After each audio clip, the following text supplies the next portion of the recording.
terkadang memberikan kehidupan kepada kita penuh kesempitan, penuh kesusahan dari segi finansial, dari segi kesehatan dan lain sebagainya.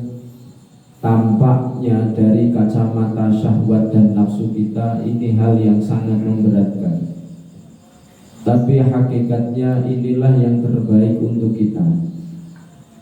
Saya ingin mengajak kita semua untuk mengingat sebuah kisah di mana dulu pada zaman Rasulullah SAW setelah hijrah ke Madinah, saat Islam sudah mulai jaya, tahapan-tahapan menuju kejayaan, ada seorang sahabat Nabi Muhammad SAW yang bernama Sa'labah bin Hatib.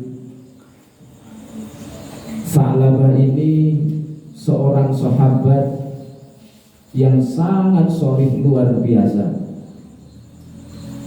Beliau termasuk ahlul badar, orang yang tidak diragukan lagi keimanannya karena pernah ikut perang Badar di garda terdepan, mempertaruhkan nyawanya.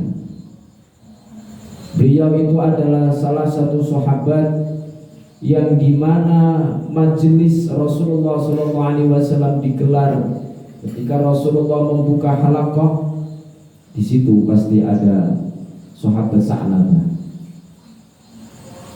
Kapan Rasulullah SAW membutuhkan bantuan, Sa'labah dengan cepat tanpa diminta oleh Rasulullah SAW, selama itu bukan finansial, Sa'labah akan membantu Rasulullah dengan tulus, penuh kecintaan dan kerelaan.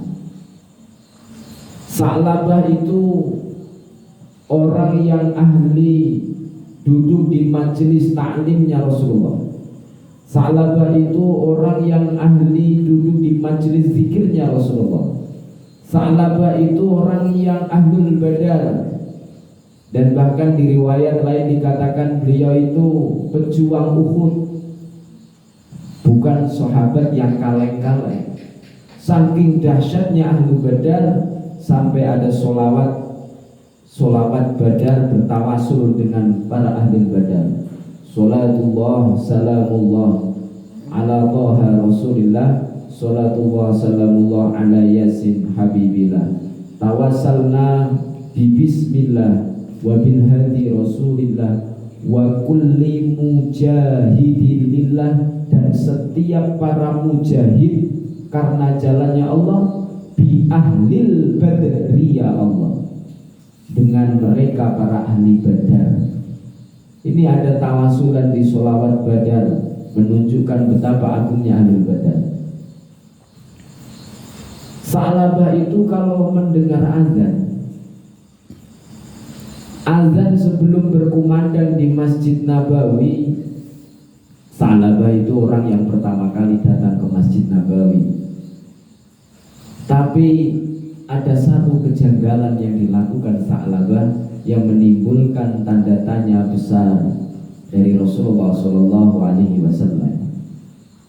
Apa yang kejanggalan yang menjadikan Rasulullah SAW penasaran dan bertanya-tanya, yaitu setiap kali Sa'labah selesai sholat, selesai salam, mak pelenting dia langsung pergi tanpa ada doa, tanpa ada zikir setelah sholat. Padahal dia orang yang pertama kali datang ketika azan berkumandang, orang yang pertama kali datang untuk berjamaah. Yang lebih mengesalkan lagi, menjengkelkan lagi, Sa'labah itu orang yang duduknya di barisan paling depan, shaf yang paling depan di belakang imam, dan ini sangat mengganggu jamaah-jamaah para sahabat yang ingin berzikir dan sholat, dan zikir dan doa setelah sholat di Masjid Nabawi.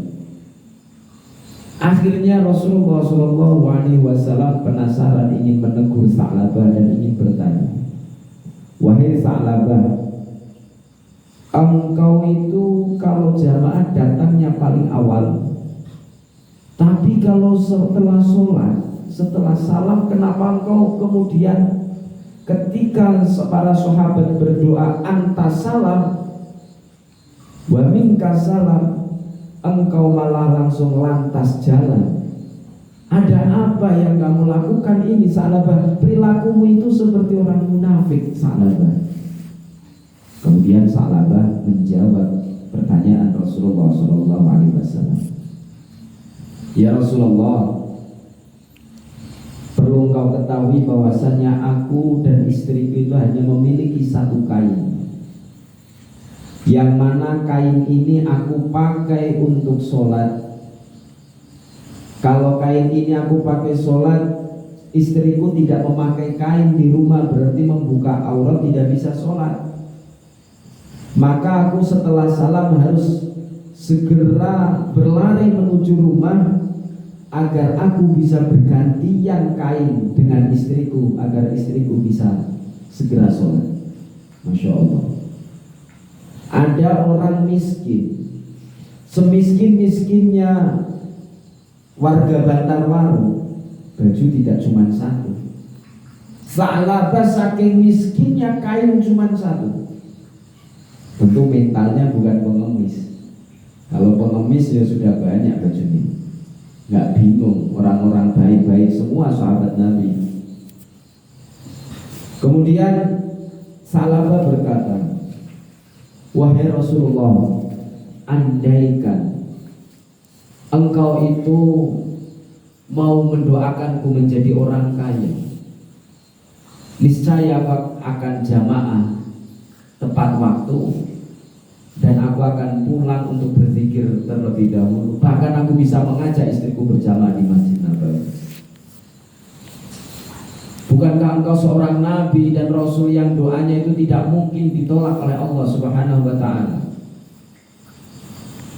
Rasulullah SAW mendengar permintaan Sa'labah ini, bahwasanya Sa'labah setiap setelah sholat tidak mau berzikir, tidak mau berdoa, seakan-akan Sa'labah itu, kata Rasulullah, seperti orang munafik, orang yang tidak butuh Allah, orang yang tidak ingin menyebut asma Allah. Setelah jamaah pergi, tidak ikut zikiran. Akhirnya Rasulullah SAW mendengar permintaan Sa'labah, kemudian Nabi bersabda, khalilun tu'addi syukrahu khairum min katsirin la tutiqa. Wahai Sa'labah, celaka kamu ini.